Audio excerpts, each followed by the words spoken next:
할렐루야. 거룩하고 복된 주님의 날입니다. 지난 한 주간도 은혜 가운데 지켜주신 하나님께 감사와 찬양 또 영광 올려드립니다. 이제 우리 다 함께 자리에서 일어나셔서 우리 마음과 뜻을 다해서 영과 진리로 거룩하신 하나님께 예배드리겠습니다.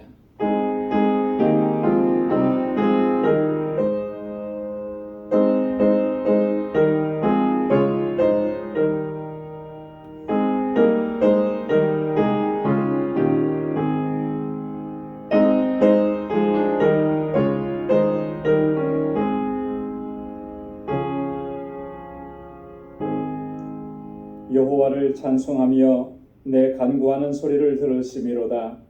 여호와는 나의 힘과 나의 방패시니 내 마음이 저를 의지하여 도움을 얻었도다. 그러므로 내 마음이 크게 기뻐하며 내 노래로 저를 찬송하리로다. 여호와는 저희의 힘이시요 그 기름 부음 받은 자의 구원의 산성이시로다. 아멘. 은혜가 풍성하시고 자비하신 아버지 하나님, 오늘도 거룩하고 복된 주의 날을 허락해 주시고 오늘 이렇게 주님의 보좌 앞으로 저희들을 인도해 주셔서 구원의 하나님, 은혜 베푸신 하나님의 놀라우신 역사를 기억하며 주님을 경배하고 찬양하고 예배케 하심을 감사합니다. 하나님, 이 시간 우리 가운데 임재하여 주셔서 온전한 마음으로 주님을 예배하게 하옵시고 오직 주님을 사모하고 주님의 임재를 갈망하며 주의 보좌 앞으로 더 가까이 나아가는 저희들 되게 하여 주옵소서. 우리의 예배를 받아 주옵시고 오늘도 예비하신 하나님의 은혜와 평강으로 덧입혀 주옵소서. 예수님의 이름으로 기원하옵나이다. 아멘. 전능하사 천지를 만드신 하나님 아버지를 내가 믿사오며 그 외아들 우리 주 예수 그리스도를 믿사오니 이는 성령으로 잉태하사 동정녀 마리아에게 나시고 본디오 빌라도에게 고난을 받으사 십자가에 못 박혀 죽으시고 장사한 지 사흘 만에 죽은 자 가운데서 다시 살아나시며 하늘에 오르사 전능하신 하나님 우편에 앉아 계시다가 저리로서 산 자와 죽은 자를 심판하러 오시리라. 성령을 믿사오며 거룩한 공예와 성도가 서로 교통하는 것과 죄를 사하여 주시는 것과 몸이 다시 사는 것과 영원히 사는 것을 믿사옵나이다. 아멘. 자리에 앉으시기 바랍니다. 찬양으로 하나님께 영광 돌리겠습니다.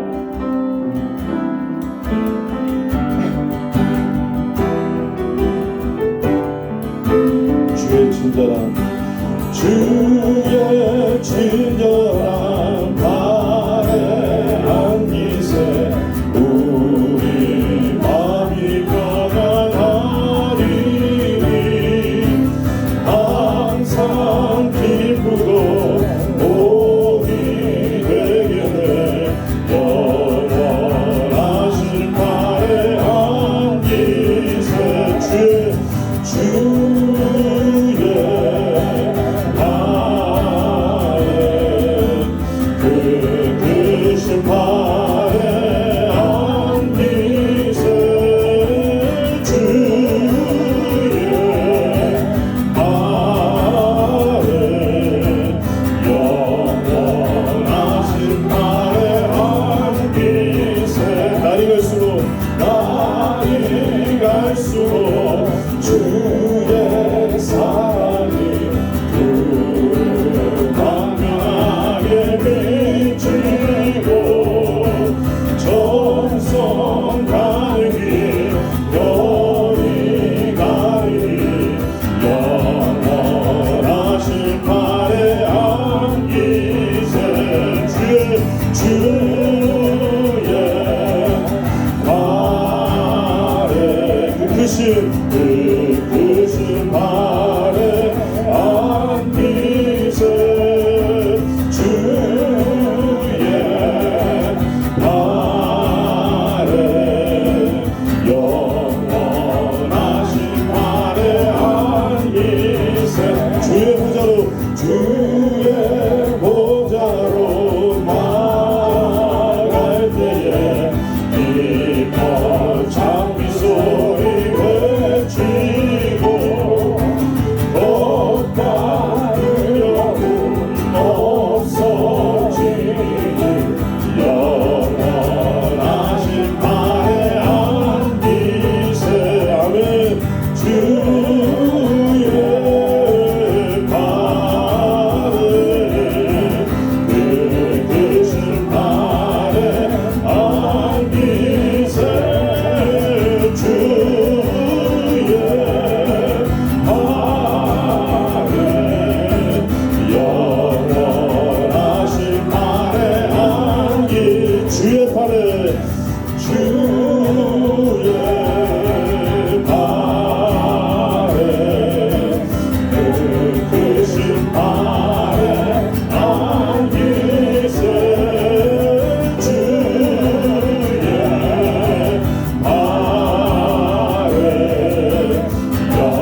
주님과 함께하는 이 고요한 시간 주님의 보좌 앞에 내 마음을 쏟네 모든 걸 하시는 주님께 감출 것 없네 내 마음과 정성 다해 주 바라나이다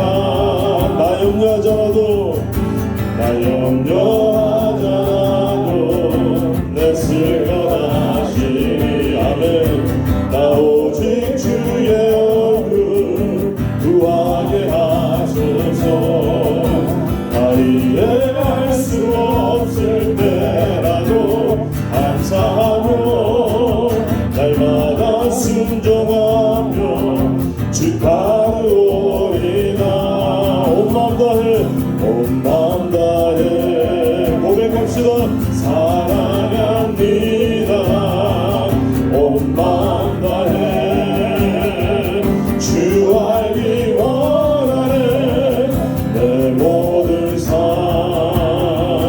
당신 것이니 주만 섬기니 온 마음 다해 사랑합니다 온 마음 다해 사랑합니다 온 마음 다해 주 알기 원하네 내 모든 삶 당신 것이니 주만 섬기니 온 마음 다해 다시 한번 온 마음 다해 사랑합니다 온 마음 다해 사랑합니다 온 마음 다해 주 알기 원하네 내 모든 삶 주님 것이니 주만 섬기니 온 마음 다해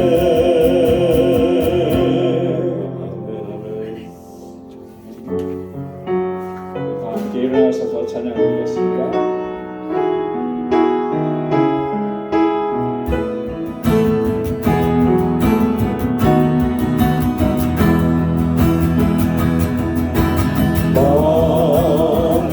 만유의 주제 존귀하신 예수 인자가 되신 하나님 아멘 나 사모요 나 사모하여 영원히 섬길 내 영광 되신 주로라 화려한 동산 풍성한 젖을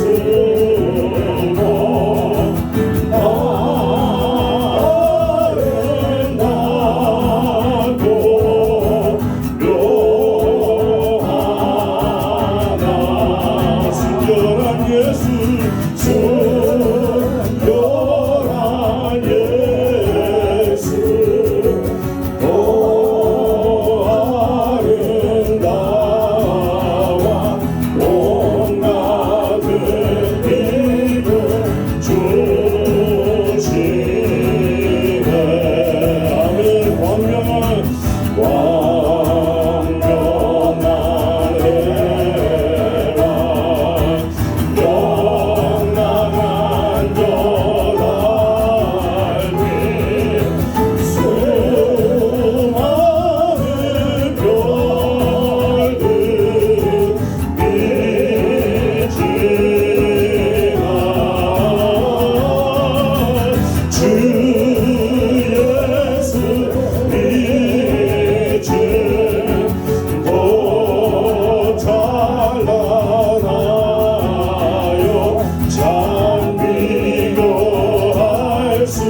없도다. 주 예수 믿제 주 예수 믿제 더 찬란하여 장비교할 수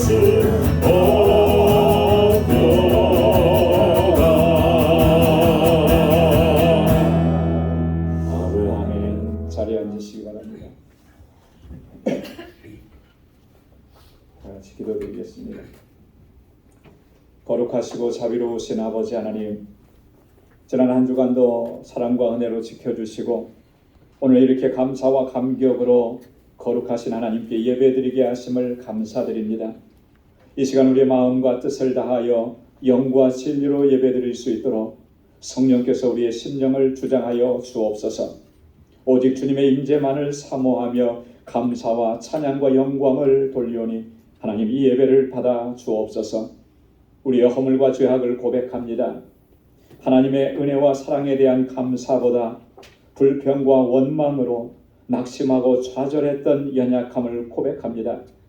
하나님의 자녀다움을 잃어버리고 육신의 정욕과 탐욕에 이끌려 하나님의 영광을 가리며 살아왔던 우리의 삶을 고백합니다. 주님 용서하여 주옵소서. 주님의 그 십자가 보혈로 우리의 죄악을 깨끗하게 씻어주시고 우리 안에 정한 마음을 창조하시고 정직한 영을 새롭게 하여 주옵소서. 그리하여 이제는 거룩한 하나님의 백성으로 살아가기에 부족함이 없도록 하나님 은혜 베풀어 주옵소서. 은혜로우신 아버지 하나님, 우리 방주교회를 세우시고 지금까지 크신 은혜와 놀라운 역사로 인도해 주심을 감사드립니다. 마음과 뜻을 같이하여 하나님을 찬양하고 예배하는 진정한 예배 공동체가 되게 하여 주옵소서. 믿음의 역사와 사랑의 수고로 소문난 교회가 되게 하여 주옵소서. 아버지께서 택하신 영혼들을 주님께로 인도하는 구원의 방주로서의 사명을 잘 감당하도록 역사하여 주옵소서. 특별히 이곳에서 자라나는 우리 어린 심령들과 우리 유스그룹 학생들 그리고 EM의 청장년들에게 하나님 은혜를 베풀어 주옵소서. 다윗과 같이 모세와 같이 아버지 하나님의 거룩한 뜻을 잘 감당하는 믿음의 사람들이 되게 하여 주옵소서. 저희들에게 지혜와 명철을 덧입혀 주셔서 이 세대를 아버지께로 인도하는 신실한 주의 일꾼들이 다 되게 하여 주옵소서. 이들을 위해 수고하는 우리 모든 교사들과 우리 전도사님 강건하게 붙들어 주시고 항상 성령으로 충만케 하여 주옵소서. 7월 3일부터 8일까지 예정된 우리 멕시코 단기 선교회에 하나님 은혜를 베풀어 주옵소서. 우리 온 교회가 마음과 뜻을 같이하여 이 선교의 사명을 잘 감당할 수 있도록 인도하여 주옵소서. 특별히 19명의 선교단원들에게 성령의 충만함과 아버지의 권능으로 덧입혀 주소서. 이 귀한 사명 온전히 감당케 하여 주옵소서. 우리 알라메다 방주교회와 우리 정득수 선교사님 그리고 함께 동역하는 모든 동역자들을 강건하게 붙들어 주시고 늘 성령의 능력으로 충만케 하여 주옵소서. 자비로우신 아버지 하나님, 우리 방주 권속들의 삶을 눈동자와 같이 지켜 주옵소서. 시험과 유혹과 환난이 많은 이 세상을 아버지께서 주시는 능력으로 잘 이겨내게 하옵시고 이 믿음의 여정을 끝까지 잘 달려갈 수 있도록 아버지의 강한 팔로 붙들어 주옵소서. 하나님의 전신갑주로 온전히 무장시켜 주옵시고 무시로 성령 안에서 깨어 기도하게 하시며 아버지의 약속의 말씀을 견고하게 붙들고 살아가게 도와 주옵소서. 은혜로우신 아버지 하나님, 눈물로 부르짖는 주의 백성들의 기도를 들어 주옵소서. 아버지의 선한 능력의 손길을 베풀어 주셔서 치유와 회복의 은혜를 누리게 하여 주옵소서. 주님께서 주신 그 영원한 기쁨과 참된 평강을 결코 잃지 않도록 도와주옵소서. 가정마다 하나님의 평강으로 가득히 채워주시고 언제 어디서나 누구를 만나든지 복의 근원된 삶을 살아가도록 인도하여 주옵소서. 하나님 아버지, 오늘도 주님께 나아와 여러 모양으로 수고하고 헌신하는 주의 백성들의 귀한 섬김을 기뻐 흠양하여 주옵소서. 찬양으로 영광 돌린 우리 찬양팀의 찬양을 받아 주옵시고 저들에게 세상이 줄 수 없는 주님의 참된 평안을 허락하여 주옵소서. 이 시간 주님의 백성들이 드리는 이 예배를 받아 주옵시고 우리를 죄와 사망 가운데서 구원하신 우리 구주 예수 그리스도의 이름으로 간절히 기도드리옵나이다. 아멘.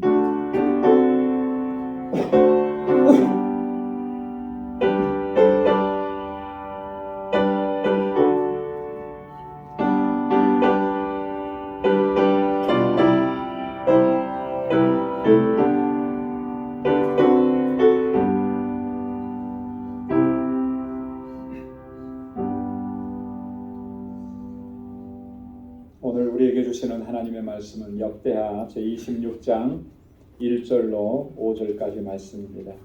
구약성경 역대하 26장 1절에서 5절 690페이지에 있습니다.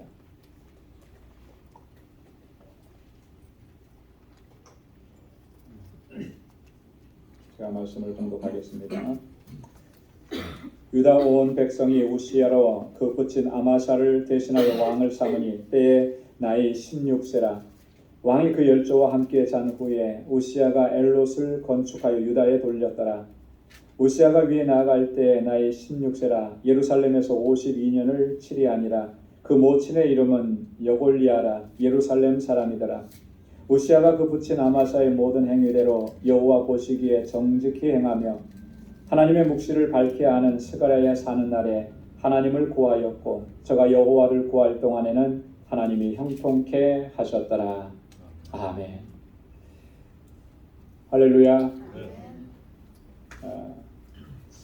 오늘 본문에 우시야라고 하는 왕에 대한 이야기가 나옵니다. 우시야 왕, 여러분 우시야 왕 하면은 가장 제일 먼저 떠오르는 사건이나 일화, 일들 또 그런 거 혹시 기억나시는 게 있으신지요? 뭐가 가장 먼저 떠오릅니까? 우시야 하면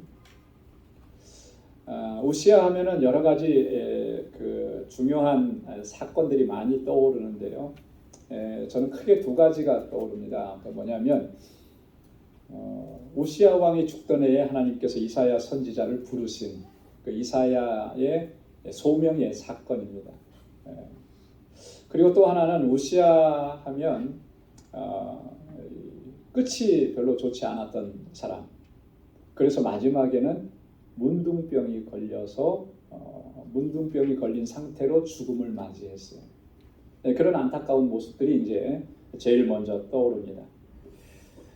우시야 왕은 남왕국 유다의 10번째 왕입니다. 이렇게 보면은 딱 중간이에요. 남왕국 유다의 왕들이 한 20명 됐는데 딱 그 중간에 서 있는 왕인데요. 그 부친의 이름은 아마샤라 그랬습니다. 아마샤의 뒤를 이어서 그가 왕이 되었는데 이때가 언제쯤 되느냐면 기원전 791년경입니다. 그러니까 지금으로부터 약 2800년 전이죠. 이때는 북왕국 이스라엘이 아수르에 의해서 멸망당하기 한 70년 전쯤 됩니다. 그리고 남왕국 유다도 솔로몬 이후로 점점 이 국운이 쇠퇴해져 가던 그런 상황이에요. 그때에 오늘 본문에서도 말씀하고 있는 것처럼 이 우시야가 처음에는 하나님의 은혜를 입어서 그가 형통한 자가 되었다. 그 나라가 다시 부흥하는 그런 은혜를 입게 된 거예요. 역대하 26장 오늘 본문 말씀 읽지는 않았습니다만 6절 이하의 15절까지 말씀을 보면 당시 유다 왕국이 얼마나 강성해졌었는지를 잘 기록해 놓고 있습니다. 그 중에 7절과 8절 말씀에 보면 하나님이 도우사 블레셋 사람과 그르바알에 거한 아라비아 사람과 마온 사람을 치게 하신지라 암몬 사람이 우시야에게 조공을 바치매 우시야가 심히 강성하여 이름이 애굽 변방까지 퍼졌더라. 주변에 있는 국가들과의 싸움에서 하나님께서 승리케 하신 거예요. 암몬 사람들은 우시야에게 조공을 바쳤습니다. 그리고 우시야의 이름이 강성해지고 우시야가 강성해지고 그 이름이 주변에 퍼져나가는데 애굽의 변방까지 그 이름이 알려지게 되었다. 이 남왕국 유다가 점점 다시 강성해지는 것이죠. 오늘 1절과 3절에 보면 우시야는 16세라고 하는 아주 어린 나이에 왕이 됩니다. 그리고 남왕국 유다에서는 두 번째로 오랫동안 통치를 하게 돼요. 무려 52년 동안이나 이 유다를 통치합니다. 이 우시아의 이름, 그 이름의 뜻은 여호와는 나의 힘이시다라고 하는 뜻이에요. 우시아의 이름. 그리고 우시아는 아사랴라는 이름으로도 성경에 기록되어 있습니다. 이 아사랴는 아마도 우시아가 왕이 되기 전에 왕자 시절에 불려졌던 이름일 것이다. 이제 그렇게 추정을 해보는 거죠. 우시아가 왕이 활동할 때 함께 활동했던 선지자들로는 호세아 선지자가 있어요. 아모스 선지자가 있습니다. 그리고 아까도 말씀드렸던 것처럼 우시아 왕이 죽던 해에 이사야 선지자가 하나님의 부르심을 받죠. 이사야 6장 1절에 보면 우시아 왕이 죽던 해에 내가 본즉 주께서 높이 들린 보좌에 앉으셨는데 그 옷자락은 성전에 가득하였고, 우시아 왕이 죽던 해에 하나님께서 이 이사야에게 환상을 보여주시며 그때부터 선지자로서의 사역을 감당하도록 이렇게 부르신 거예요. 자, 오늘 본문 말씀 중에 5절 하반절에 보면 이런 우시아가 하나님께서 형통케 하시는 그런 은혜를 누렸다 그랬습니다. 하나님이 형통케 하셨더라. 여러분, 형통하다라고 하는 말은 막힘이 없이 뻥 뚫렸다라고 하는 거거든요. 마치 고속도로가 뚫린 것처럼 거치장스러운 것이 없이 뚫렸다라고 하는 말이에요. 이게 우리말로는 형통이라고 하는데, 영어 성경에는 보면 보다 더 구체적으로 설명을 한 것 같아요. 이 형통이라는 단어는 영어는 뭐라고 번역을 하냐면 success라고 번역을 했습니다. God gave him success. success가 뭐죠? 성공이라는 뜻이잖아요. 이 형통이라는 의미를 영어 성경에는 성공이라는 의미로 그렇게 해석을 하고 있다라고 하는 거죠. 여러분, 이 우시아가 이렇게 형통하고 성공적인 그런 삶을 살고 나라를 그렇게 통치할 수 있었던 것, 그거는 전적으로 하나님이 도우셔서 그렇게 하셨다라고 합니다. 하나님이 도우셔서 주변 국가와 전쟁에서 승리하게 하시고 많은 조공을 받게 하고 점점 더 강성해지게 한 거예요. 역대하 26장 15절에 보면 그 이름이 원방에 퍼짐은 기이한 도우심을 얻어 강성하여 지니더라. 그의 이름이 원방에까지 널리 알려지게 된 것은 기이한 도우심을 얻어서. 여러분, 이 기이한 도우심이라는 게 누구의 도움이신 거예요? 하나님의 도우심인 거죠. 근데 여기서 주목할 만한 것은 기이한 도우심이라는, 아주 특별한 도우심이라는 거예요. 뭐 평범하게 일어나는 그런 일상적인 일이 아니고 우시아에게만 하나님께서 특별하게 역사하셨던 그 도우심으로 그가 점점 강성해지고 그의 이름이 변방에까지 이렇게 알려지게 되었다라고 하는 거죠. 오늘 이 본문의 내용을 중심으로 해서 우시아가 어떻게 해서 이렇게 하나님께서 형통케 하시는 그 은혜를 누릴 수가 있었을까? 이 부분을 좀 우리가 함께 생각해 보면서 오늘 우리가 하나님 앞에서의 우리의 자세가 어떠해야 하는지 이런 부분들을 함께 상고해 보기를 원하는 것입니다. 오늘 4절 말씀에 보면 우시아가 그 붙인 아마사의 모든 행위대로 여호와 보시기에 정직히 행하며 그렇게 했습니다. 그가 형통하게 되고 그가 성공적인 그런 어떤 왕으로서의 역할을 감당할 수 있었던 것은 그 첫 번째가 보니까 하나님 보시기에 그는 정직하게 행했기 때문이다라고 하는 것. 이것을 얘기해 주는 거예요. 여러분 한번 따라서 해보시기 바랍니다. 여호와 보시기에 정직하게. 이게 중요한 거예요. 하나님 보시기에 정직하게. 여러분, 정직하다라고 하는 말에 의미를 우리가 모르지 않습니다. 그죠? 정직이라고 하는 말이 무슨 의미인가? 사전적으로 보면은 그렇게 설명해요. 마음에 거짓이나 꾸밈이 없고 올바르고 곧게 행한다. 이게 정직하게 행한다. 거짓이 없는 거, 꾸밈이 없는 거예요. 올바르게 행하는 것입니다. 곧게 행하는 게, 이게 정직하게 행한다라고 하는 거예요. 자, 그런데 성경을 보면 이 하나님께서 이 정직하게 행하는 것을 얼마나 중요하게 여기시는지 우리가 발견할 수가 있습니다. 여러분이 정직하게 행한다라고 하는 이 정직함이라고 하는 것은 지난주에 말씀을 드렸던 것처럼 여러분, 우리 그리스도인들의 정체성이 뭐라 그랬죠? 한마디로 거룩함이라 그랬잖아요. 그죠? 거룩함. 이 거룩함과 같은 의미인 거예요. 정직함도 우리 그리스도인의 정체성인 것입니다. 그렇기 때문에 여러분 이런 말은 성립할 수가 없는 거예요. 정직하지 않은 그리스도인. 이거 말이 안 되는 거예요. 그죠? 그리스도인인데 정직하지 않다? 있을 수 없는 거죠. 부정직한 그리스도인, 거짓된 그리스도인, 이거는요 말이 될 수가 없는 거예요. 그리스도인 하면 거기에는 부정직하고 불의하고 거짓되고 이게 수식어로 사용될 수가 없는 거예요. 성경을 보면 하나님께서는 얼마나 정직한 일을 기뻐하시고 강조하시고 그런 사람들과 함께 하시는지를 너무나도 반복적으로 자세하게 강조하신 겁니다. 여러분 신명기 4장 18절에 신명기 6장 18절 말씀을 보면 이렇게 하나님 말씀하십니다. 우리 다 함께 한번 읽어보겠습니다. 여호와의 보시기에 정직하고 선량한 일을 행하라. 그리하면 내가 복을 얻고 여호와께서 내 열조에게 맹세하사 내 대적을 몰수히 내 앞에서 쫓아내리라 하신 아름다운 땅에 들어가서 얻으리니 여호와의 말씀과 같으리라. 아멘. 여호와의 보시기에 어떠한 일을 행하라 그랬습니까? 정직하고 선량한 일을 행하라. 하나님께서 보시기에 정직한 일, 하나님께서 보시기에 선하게 여기시는 일, 그 일을 힘써 행하라는 것이에요. 그러면 내가 복을 얻는다라고 하죠. 내가 복을 얻고 내가 들어가는 그 아름다운 땅에서 영원히 거기서 살게 될 것이다. 여호와의 말씀과 같이 되리라. 여러분 정직하고 선량한 일을 힘쓰면 하나님이 주시는 복을 누릴 뿐만 아니라 하나님께서 말씀하신 그 모든 말씀들이 내 삶 속에서 이루어지는 것을 경험하게 된다는 거예요. 여러분 그것처럼 복된 일이 어디 있습니까? 하나님께서 말씀하신 것들이 내 삶 속에 그대로 성취되고 이루어집니다. 그게 가장 큰 복이 아닙니다.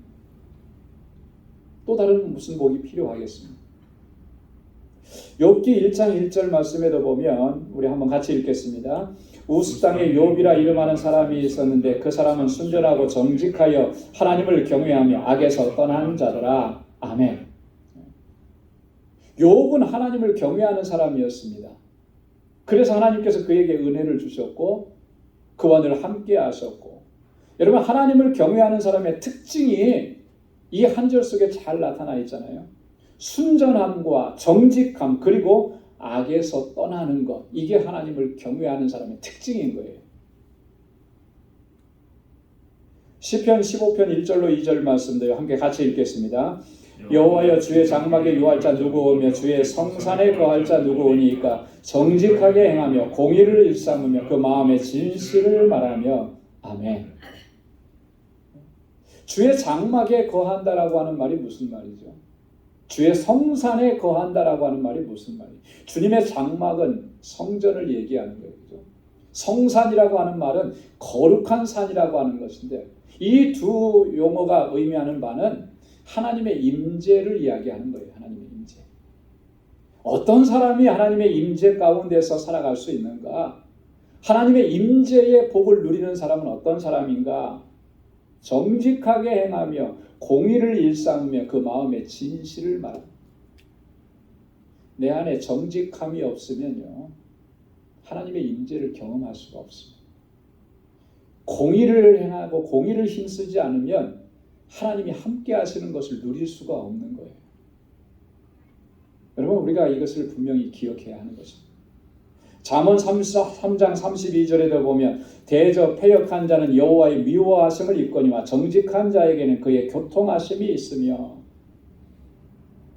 하나님의 교통하심이라는 게 뭐죠? 하나님과 교제하는 거 아니겠습니까? 그죠? 내가 하나님께 말하고 내가 하나님께 부르짖을 때 하나님께서는 그것을 들으시고 나에게 응답해 주시고 하나님이 지금 나에게 무슨 말씀하시는지가 이 귀로 들리는 것이 아니라 이 마음으로 들리고 그래서 하나님의 마음을 알고 쌍방간의 교제가 이루어지는 게 그게 교통하심인 거예요. 누구와 그렇게 하신다 그랬습니까? 정직한 자에게 그렇게 하신다. 정직한 자에게. 여러분 이 정직이라는 가치는 하나님께서 너무나 중요하게 여기시는 가치예요. 가치. 그런데 정말 우리의 삶을 돌아보면 과연 나는 어떤가? 하나님께서 이렇게 최고의 가장 중요한 가치로 여기시는 정직함이 과연 내 삶 속에 있는가? 나는 정직한가라고 하는 거죠. 솔직히 고백하면 나의 삶 속에는 거짓되고 불의하고 정직하지 못한 것들이 너무나 많은 거예요. 고백하지 않을 수가 없는 거예요. 왜 그럴까? 왜 정직하지 못할까? 왜 불의할까? 왜 거짓될까? 거짓되면서도 그것이 거짓이라고 하는 것을 심각하게 느끼지 못하는 것일까? 두 가지로 좀 생각을 해봤습니다. 두 가지 요인이 있겠다. 첫째는 이 정직함이라고 하는 가치가 얼마나 중요한 가치인지를 우리가 잘 모르지 않느냐. 하나님께서 우리에게서 찾으시는 것이, 그리고 우리에게서 기대하시는 것이 정직함이라고 하는 것을 우리가 잘 모르고 외면하고 그렇게 하지 않았을까? 여러분, 하나님은요, 정직한 사람을 찾으시는 거예요. 예레미야 5장 1절에 보면 너희는 예루살렘 거리로 빨리 왕래하며 그 넓은 거리에서 찾아보고 알라. 너희가 만일 공의를 행하며 진리를 구하는 자를 한 사람이라도 찾으면 내가 이 성을 사하리라. 이 성 가운데에서 공의를 해가고 진리를 구하는 사람 한 사람이라도 찾으면 내가 이 성을, 여러분 이 성이 어떤 성입니까? 예루살렘 성 아니에요? 거기에 누가 있습니까? 소위 하나님의 백성이라고 하는 사람들이 살고 있는 거예요. 그런데 그 성에서 공의를 행하고 진리를 찾는 사람 한 사람이라도 찾으면 이 성을 내가 멸망시키지 않겠다라고 하는 거예요. 하나님이 누구를 찾으시는 거예요? 공의를 행하는 사람, 정직한 사람을 찾는. 하나님 이렇게 정직의 가치를 가장 중요하게 생각하는데 우리는 그렇게 생각하지 않아요. 그래서 불의한 일을 행하고 거짓되게 행하고 남을 속이고 그래도 전혀 양심의 가책이 없고요. 그저 내가 내 유익만 되면 되는 거예요. 여러분 이러니 어떻게 우리가 하나님의 임재를 경험할 수 있고 하나님의 주시는 복을 누릴 수가 있고 하나님의 영광을 드러내는 삶을 살아갈 수가 있겠느냐. 우리가 정직하지 못한 두 번째 이유는 보니까 그런 것 같아요. 우리가 육신의 정욕과 안목의 정욕 그리고 이생의 자랑에 늘 이끌리기 때문이 아닌가. 한마디로 말해서 탐욕에 이끌리기 때문에, 욕심에 이끌리기 때문에 정직함의 가치를 우리가 놔버린 것 아닌가. 여러분 탐욕에 이끌리면, 욕심에 이끌리면 법이고 규칙이고 정직함이고 이거 다 내버립니다. 그저 내 안에 있는 욕망과 욕심을 채우기 위해서. 그런 거를 지키면서 행하는 사람이 우습게 보이는 거예요. 세상 사는 법을 모르는 사람처럼 보이는 거예요. 이게 얼마나 심각한 문제예요. 사도행전 5장에 보면은요, 아주 끔찍한 사건이 하나 기록되어 있습니다. 우리가 잘 알고 있는 사건이 뭐냐면 아나니아와 삽비라 사건이죠. 초대 예루살렘 교회가 얼마나 부흥하고 정말 얼마나 은혜스러웠는지 모릅니다. 성령으로 충만해지니까 자기들이 가지고 있던 재산도 다 팔아서 정말 궁핍한 사람, 가난한 사람, 어려운 사람들을 막 도와주고 그렇게 내놓는 거예요. 이 모습을 보니까 아나니아 삽비라도 너무나 좀 보기 좋았던 것 같아요. 자기도 그런 얘기 듣고 싶었겠죠. 당신은 정말 은혜가 충만한 사람이군요. 정말 당신은 대단한 사람입니다. 뭐 이런 얘기가 듣고 싶었겠죠. 근데 마음 한구석에서는 또 욕망도 욕심도 있는 거예요. 이걸 다 내놓고 싶은 마음이 없는 거죠. 그런데 그런 명예의 칭찬은 받고 싶었던 거예요. 그래서 어떻게 했습니까? 재산 판 것 중에 얼마는 감추어 두고 이게 재산을 판 전부 다입니다. 거짓되게 말한 거죠. 그때 베드로가 뭐라고 얘기했습니까? 사도행전 5장 3절로 4절 말씀에 보면 베드로가 가로되 아나니아야 어찌하여 사단이 내 마음에 가득하여 내가 성령을 속이고 땅값 얼마를 감추었느냐. 어찌하여 이 일을 내 마음에 두었느냐. 사람에게 거짓말한 것이 아니요 하나님에게로다. 어떻게 사단이 내 마음에 들어와서 내 마음을 주장하는데 그거 물리치지 못했느냐는 거예요. 사단이 들어와서 내 마음속에 탐욕을 심어넣는데 그 왜 탐욕에 이끌려서 거짓말하느냐. 이건 성령을 속인 거고 사람을 속인 게 아니라는 거예요. 하나님을 속인 것이다. 하나님에게 거짓말한 것이다. 여러분, 이 정직함의 가치를 잃어버리니까 이런 끔찍한 일들이 일어나게 되는 거예요. 사랑하는 성도 여러분, 오늘 우리들의 마음의 중심 그리고 삶의 태도를 정말 진지하게 되돌아볼 수 있기를 바랍니다.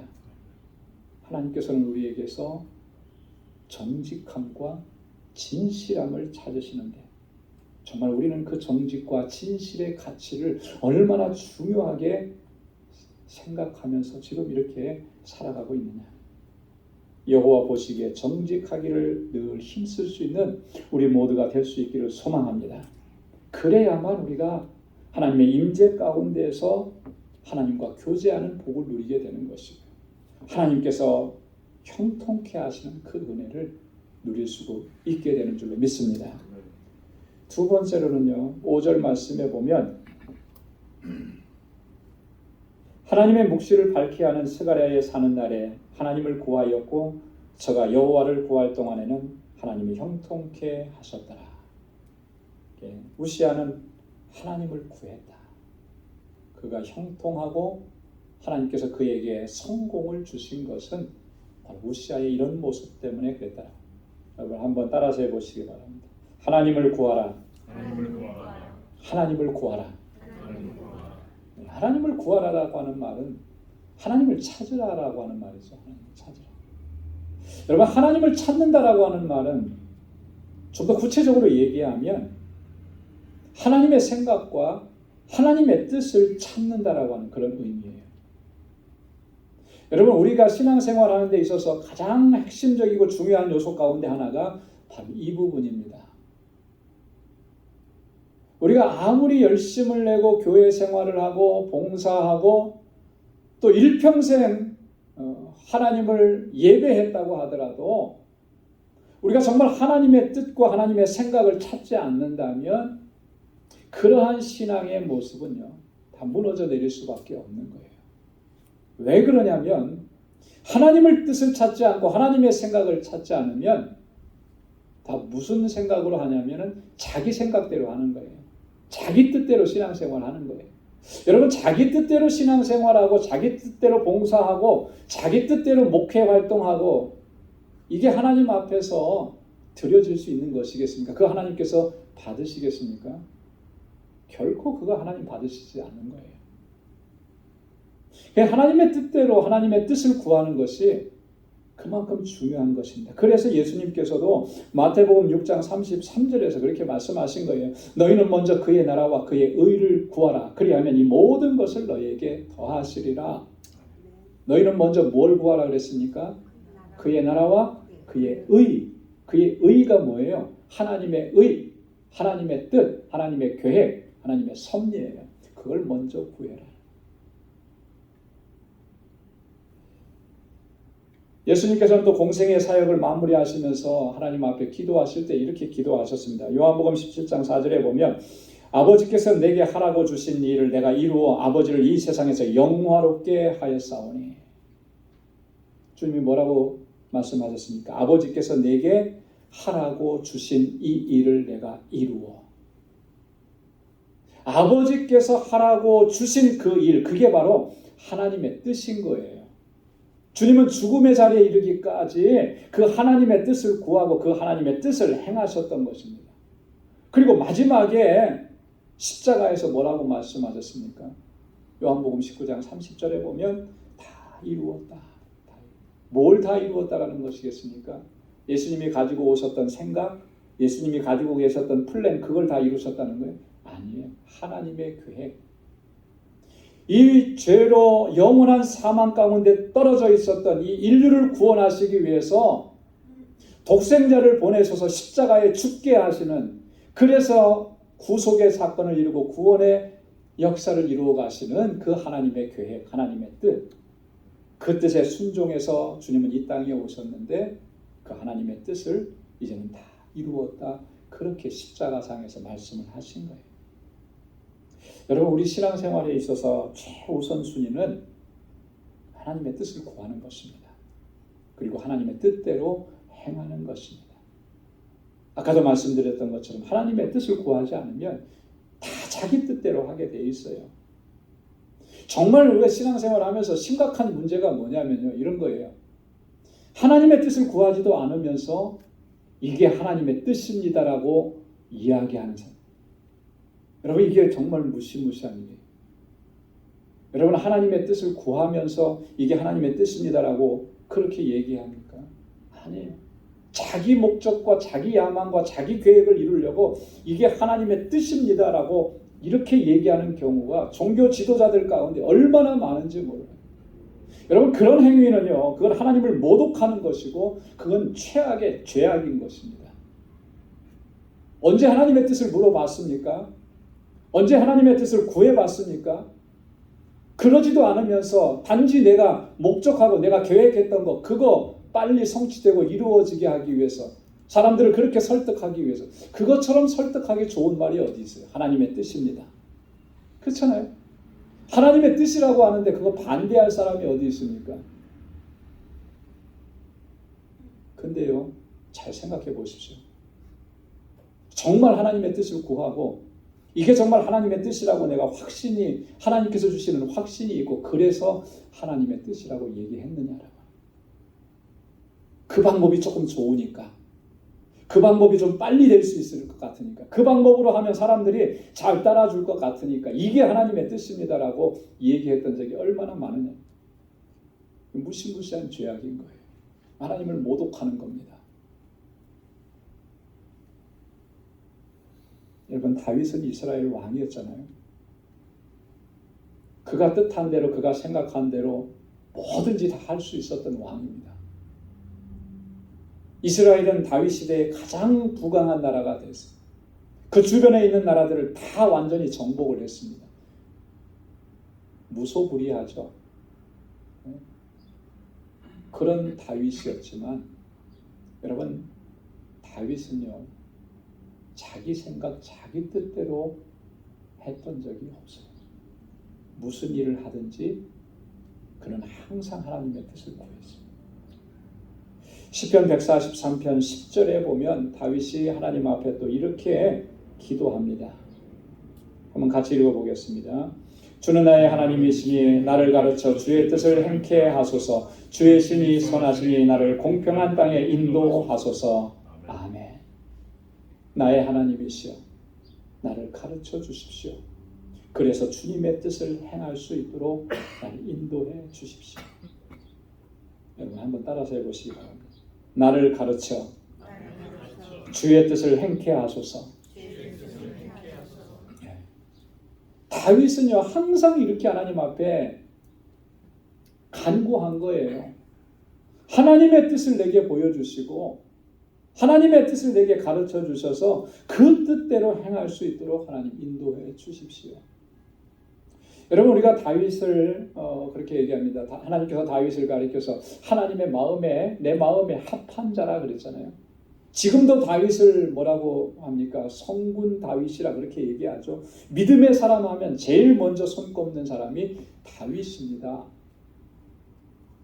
다윗이 이렇게 하나님 앞에 인정받을 수 있었던 요인들이 많이 있는데 그 중에 하나가 바로 이거예요.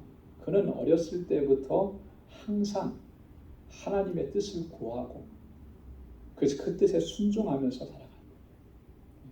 자기 생각대로 자기 계획대로 그렇게 하지 않았습니다. 왕이 되어서 그가 40년 동안을 통치했습니다.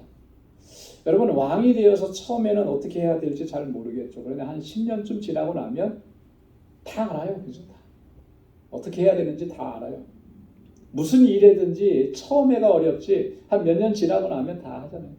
자, 그러면 공통적으로 나타나는 것이 있습니다. 뭐냐면 처음에는 자꾸 물어요. 잘 모르니까. 그리고 직장에도 보면. 근데 나중에 보면은 뭘 결정하는데 묻지 않아요. 이렇게 해도 될 것 같다.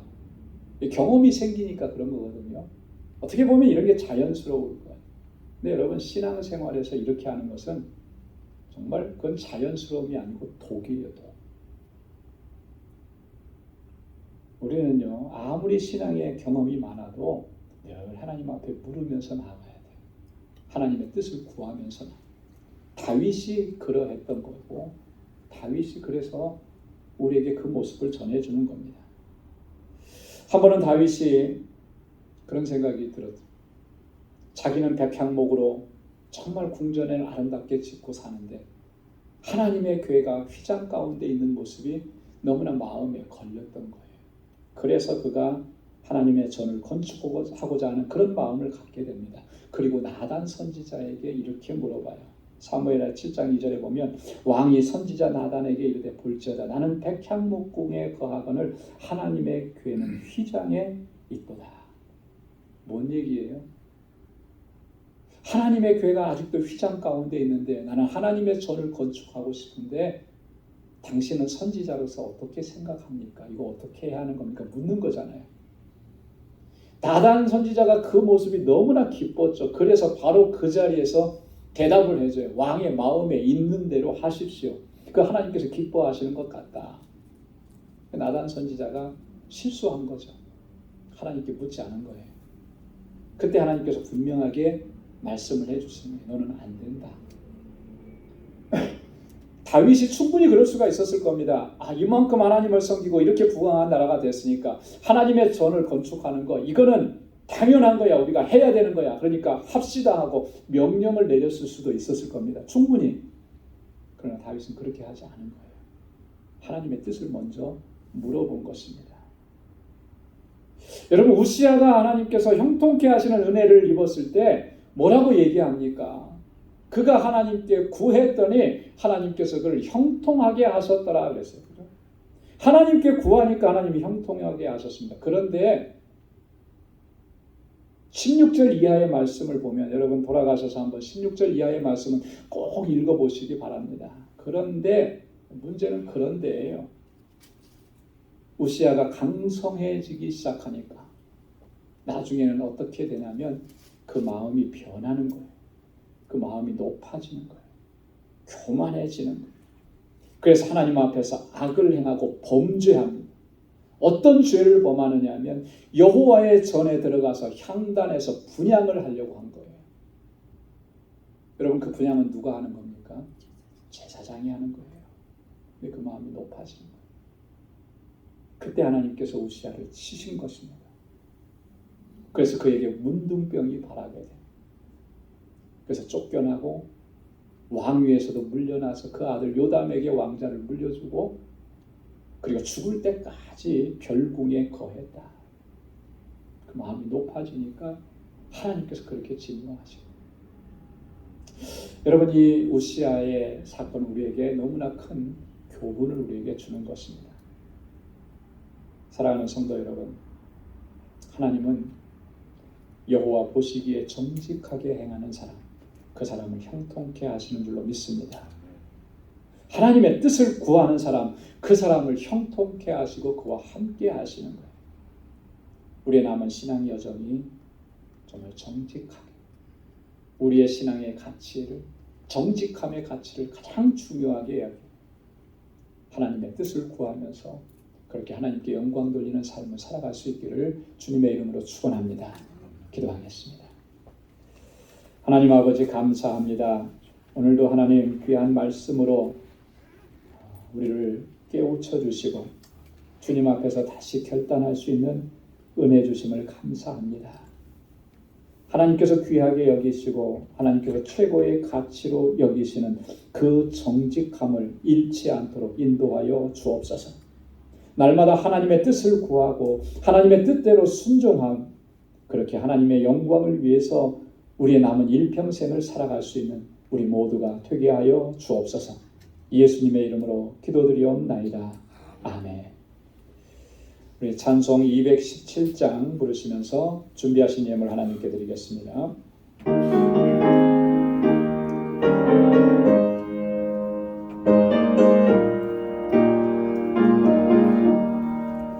주님의 뜻을 이루소서 고요한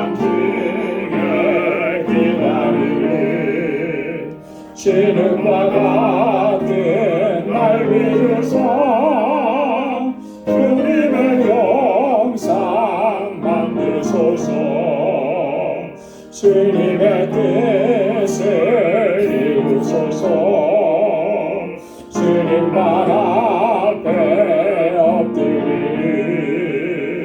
나의 맘속을 살피시사 눈보다 이게 하옵소서. 주님의 뜻을 이루소서. 병들어 몸이 피곤할 때 권능의 손을 내게 펴서 새롭게 하여 주옵소서. 주님의 뜻을 이루소서. 온전히 나를 주장하사 주님과 함께 동거하는 만민이 알게 하옵소서. 아멘.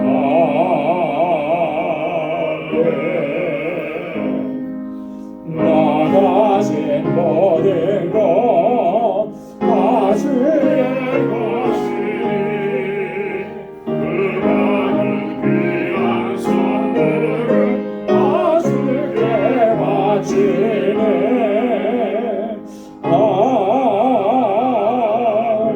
아멘. 은혜가 풍성하신 아버지 하나님, 허락하신 이 거룩하고 복된 날에 이렇게 하나님을 경배하고 찬양하며 감사드립니다. 이 시간 예비하신 주님의 은혜와 평강으로 우리에게 덧입혀 주시고 또 한 주간을 살아갈 수 있는 능력을 우리에게 채워주시니 또한 감사합니다. 모든 것이 하나님의 은혜인 것을 깨닫는 귀한 마음 주셔서 오늘 주님 앞에 나아올 때 하나님 우리에게 허락해 주신 물질을 구별하여 감사의 예물로 주님께 올려드릴 수 있게 하심을 또한 감사합니다. 아버지 하나님, 고난과 역경과 환난 속에서도 하나님 저희들 좌절하거나 낙심하거나 하나님을 원망하지 않게 하시고 그 가운데에서도 역사하시는 하나님의 선하신 역사의 손길을 믿음의 눈으로 보게 하시고 늘 감사하며 살아가는 저희들 되게 하여 주옵소서. 하나님, 11조의 예물을 주님께 올려드리며 나의 주 나의 왕이 되신 하나님 앞에 겸손하게 엎드리고 일평생 순종하며 하나님의 뜻대로 행하기로 결단하며 주님 앞에 나아옵니다. 주님 우리를 붙잡아 주시고 하나님의 주권을 인정하고 주님의 뜻에 온전한 순종으로 나아갈 수 있도록 주님의 그 강하신 팔로 우리를 붙들어 주옵소서. 땅끝까지 이르러 내 증인되라고 하신 주님의 명령을 기억하며 이 시간 선교의 예물로 주께 올려드립니다. 아버지 하나님, 주님의 증인으로 살아가는 저희의 삶이 되도록 도와주시고 주의 복음을 전하는 일에 항상 최선을 다하게 하시고 우리 방주교회가 정말 구원의 방주로서의 사명을 온전히 감당할 수 있도록 역사하여 주옵소서. 아버지 하나님, 건축 예물을 주님께 올려드리며 아버지께서 세워주신 우리 방주재단과 이 믿음의 공동체를 위해 눈물로 기도하고 또 땀 흘려 수고하고 헌신합니다. 사랑하는 주의 종들의 그 수고와 헌신과 눈물을 기억하여 주옵소서. 우리 방주교회가 진정한 사랑의 공동체가 되게 하시고 이곳에서부터 넘쳐나는 그 사랑이 우리의 주변을 덮고 세상을 변화시켜 나가는 놀라운 역사가 있게 하여 주옵소서. 하나님, 우리에게 주신 그 은혜와 복을 이제는 나누며 살기를 원하여서 구제의 예물로 먼저 하나님 앞에 올려드립니다. 내 이웃을 내 몸과 같이 사랑하라고 하신 주님의 말씀을 늘 가슴에 품게 하여 주시고 내가 허락해 주신 그 은혜와 복을 이제는 하나님 우리가 축복의 통로가 되어서 아버지 하나님 그 은혜를 나누며 살아가는 저희들이 되게 하여 주옵소서. 오늘도 하나님 주님 앞에 나와 여러 모양으로 주님을 섬기는 그 귀한 손길들마다 하나님의 은혜와 주의 평강을 더해 주시고 이 한 주간의 삶을 주님께 온전히 의탁하며 믿음으로 나아가는 저희의 발걸음을 복되게 하셔서 오늘 우시아에게 허락해 주셨던 그 형통의 복이 저희의 삶 가운데 넘쳐나게 하옵시고 복의 근원된 삶을 살아가는 이 한 주간의 삶이 되도록 인도하여 주옵소서. 모든 것 감사하옵고 예수님의 이름으로 봉헌 기도드리옵나이다. 아멘. 우리 전후 좌우에 계신 분들과 함께 인사 나누시기 바랍니다. 샬롬, 주님의 평강이 함께하길 바랍니다. 사랑합니다. 축복합니다. 한 주간 동안 평안하셨지요? 늘 강건하시고 또 이 한 주간도 주님의 은혜가 넘치길 바랍니다. 우리 인사 나누시고요. 오늘 영상으로 예배를 드리시는 우리 방주권석 여러분들의 삶 속에도 하나님의 평강이 가득하기를 바랍니다. 감사합니다. 우리 교회 소식 전해드리겠습니다. 한 주 한 주 이제 우리 멕시코 단기 선교가 가깝게 다가옵니다. 우리 7월 3일부터 8일까지 우리 멕시코 과달라하라 알라메다 방주교회 우리 단기 선교를 위해서 계속 기도해 주시고요. 또 우리 EM을 중심으로 해서 준비가 지금 한참 진행되고 있습니다. 여러분 찾아가 주셔서 또 격려도 해주시고 또 위로해 주시면 좋겠습니다. 다음 주일에 2부 친교 후에 우리 선교에 가지고 갈 물품들을 조금 정리하려고 합니다. 그러니까 우리 선교부와 또 여선교회 같이 좀 협력해 주시고 우리 남선교회에서도 같이 좀 힘을 써 주시면 고맙겠습니다. 오늘 피태자 교육 5주차 1시 30분부터 본당에서 있고요.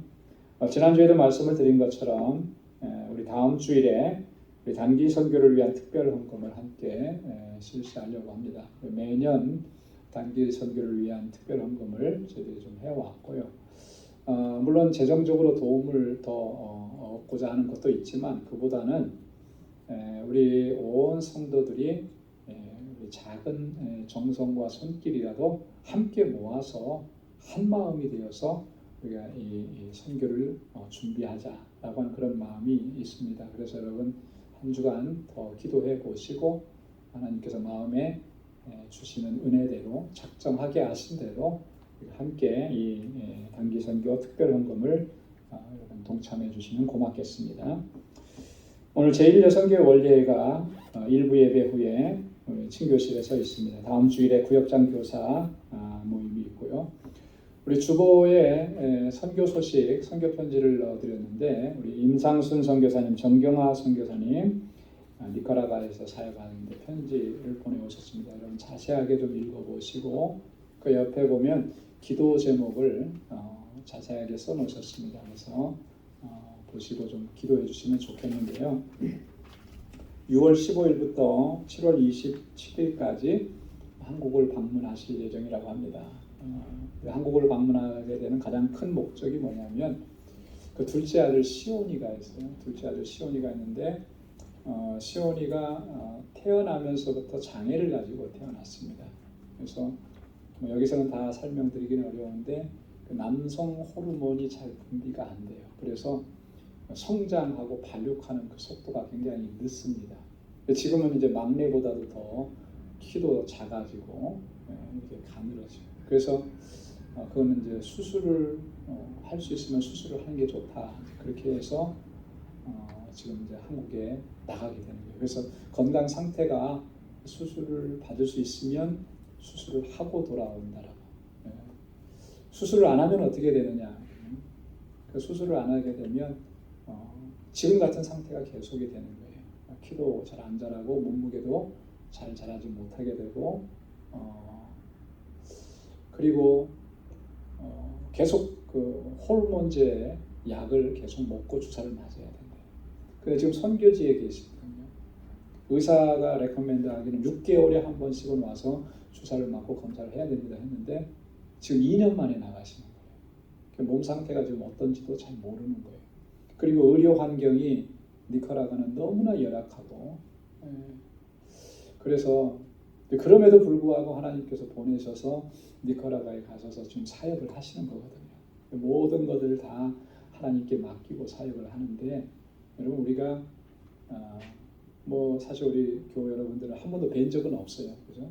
하지만 지금 제 1, 2, 3 여선교회에서 우리 임상순 선교사님을 후원합니다. 그리고 또 같이 기도해요. 여러분 얼굴을 한 번도 못 봤지만 여러분 이런 상황을 꼭 기억하시고 좀 기도 많이 해주시고요. 하나님께서 치료해 주시도록 이번에 나가셨을 때 꼭 수술 받을 수 있어서 조금이라도 더 우리 시온이가 건강하게 자라갈 수 있도록 그렇게 여러분 협력해서 기도해 주시면 고맙겠습니다. 우리 다 함께 자리에서 일어나셔서 470장 1절 부르시겠습니다.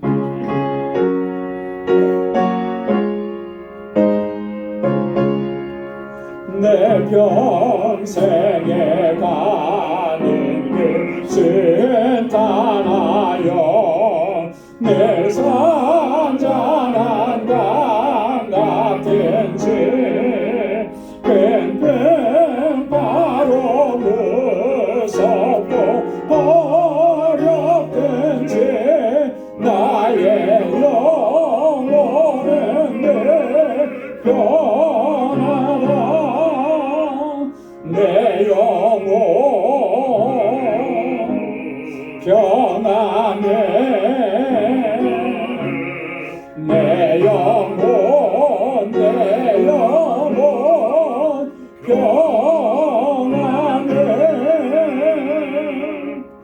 아멘. 이제는 우리 주 예수 그리스도의 무한하신 은혜와 하나님 아버지의 크고 놀라우신 사랑과 성령의 위로 교통 충만하심의 역사가 하나님께서 찾으시는 진실한 사랑, 오직 하나님의 뜻을 구하며 하나님의 뜻대로 살아가기로 결단하는 우리 방주의 모든 믿음의 혼속들과 또 저들의 가정과 직장, 생업의 터전과 학업 위에 이제로부터 영원까지 함께 하시기를 간절히 축원하옵나이다. 아멘.